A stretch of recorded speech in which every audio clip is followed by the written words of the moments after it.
When dawn broke on March 14, 1849, the Loon County Courthouse stood as nothing more than smoldering rubble. Officials declared it a tragic mishap, a toppled oil lamp, they said. Yet beneath the charred remains, investigators stumbled upon evidence that contradicted every official explanation. 3 sets of human bones in the cellar, still shackled to iron rings mounted in the stone foundation. The inferno had devoured everything the county clerk had documented between 1847 and 1849. Property titles, wedding certificates, and critically, the probate files concerning the Sutton family fortune, all reduced to cinders. For more than 100 years, whispers have echoed through the descendants of Loon County about the events that transpired at Bell River Plantation during those mysterious 2 years. Tales speak of Colonel Nathaniel Sutton's twin daughters, and of an enslaved man called Marcus who somehow chronicled everything before disappearing without a trace. What follows has been reconstructed from surviving correspondence, medical documentation housed in mobile, and sealed testimonies given to Northern abolitionists, testimonies that remained locked away until 1963. In 1847, Loon County sprawled across some of Alabama's most fertile cotton-growing territory. The soil was so dark and rich it transformed men into monarchs. Their wealth manifested in white-columned mansions surrounded by fields that stretched endlessly toward the horizon. Hanville, the county seat, formed the heart of this empire. A collection of brick structures and unpaved roads where plantation owners conducted commerce, while their wives pretended ignorance about the source of their prosperity. Bell River Plantation lay 8 miles southward, reachable only through a private lane that snaked between water oak groves and crossed 2 Alabama River tributaries. Colonel Nathaniel Sutton had erected the main residence in 1828, a 3-story edifice containing 12 rooms, with a detached kitchen building linked by a sheltered walkway. The slave quarters, 24 cabins positioned in 2 precise parallel rows, sat a quarter-mile behind the big house, close enough for rapid summoning, distant enough that the colonel needn't hear the sounds of the lives he possessed. The colonel had built his fortune on cotton, but his reputation stemmed from something far more sinister. Having served under Andrew Jackson during the Creek War, he'd returned with a conviction that humans could be enhanced through selective breeding, the same principles one applied to livestock.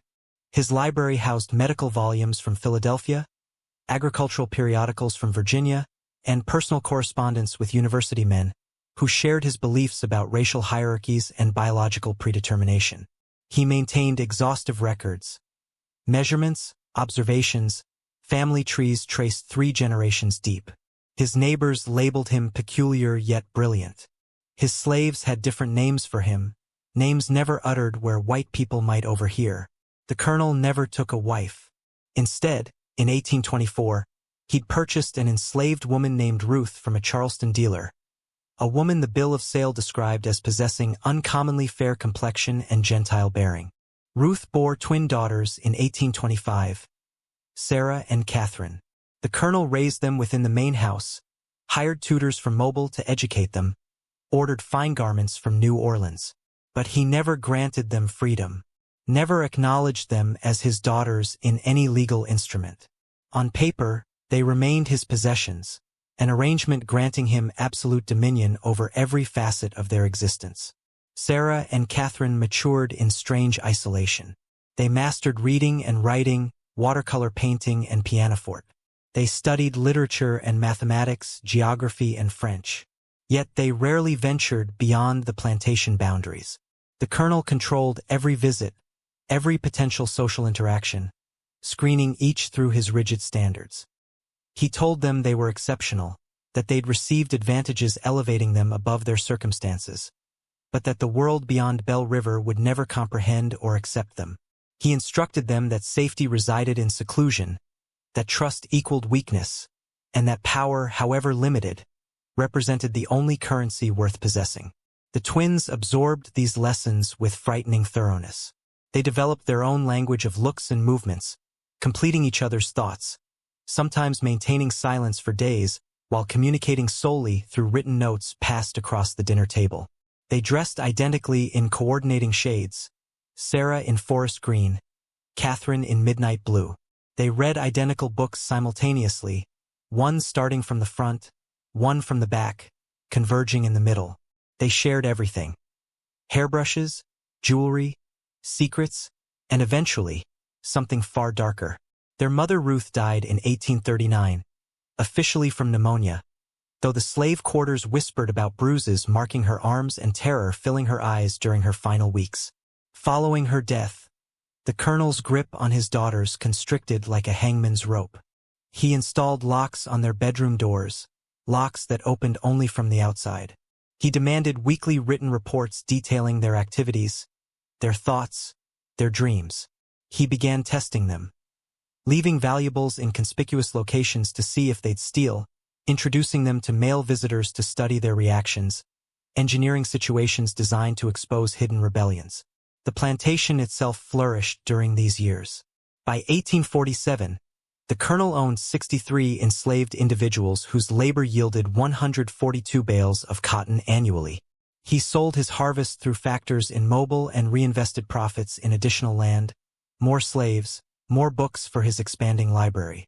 The morning of February 3, 1847 arrived with unusual warmth, temperatures climbing into the low 60s before noon.